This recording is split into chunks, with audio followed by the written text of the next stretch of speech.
इस वक्त पूरी दुनिया में चर्चा है कि भारत ने अपने दोस्त रूस के खिलाफ पहली बार संयुक्त राष्ट्र सुरक्षा परिषद में वोट कर दिया है। कई लोग सवाल पूछ रहे हैं कि अब तक रूस के साथ खड़े रहे भारत ने अचानक रूस के खिलाफ वोट क्यों दिया।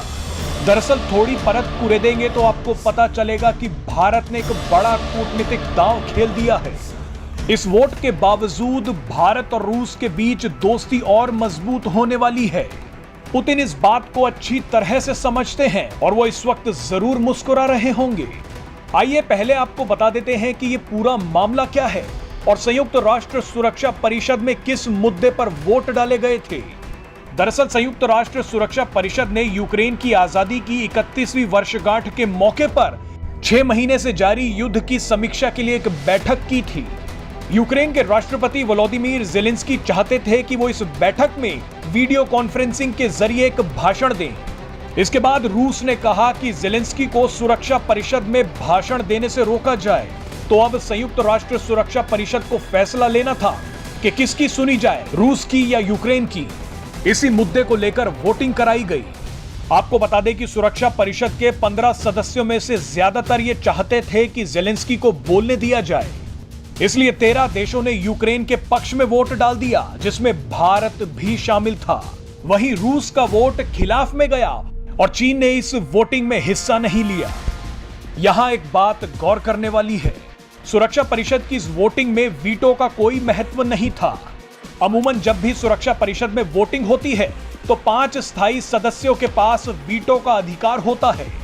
रूस, अमेरिका, फ्रांस, ब्रिटेन और चीन चाहे तो वो अपने वीटो का इस्तेमाल करके किसी भी मुद्दे को खत्म कर सकते हैं, लेकिन इस बार की वोटिंग में ऐसा नहीं था। इस बार प्रोसीजरल वोटिंग कराई गई थी।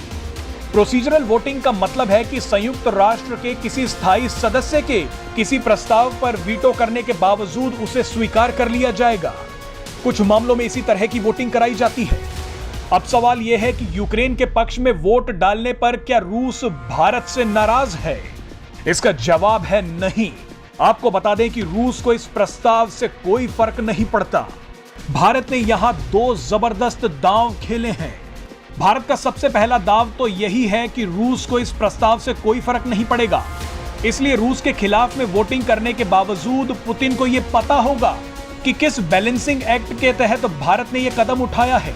भारत का दूसरा दांव यह है कि नाटो अब यह नहीं कह पाएगा कि भारत हमेशा रूस के पक्ष में वोट करता है। भारत ने कहा कि यूक्रेन के राष्ट्रपति ज़ेलेंस्की पहली बार भाषण नहीं दे रहे हैं। इससे पहले भी वो अप्रैल और जून में 2 बार संयुक्त राष्ट्र में भाषण दे चुके हैं।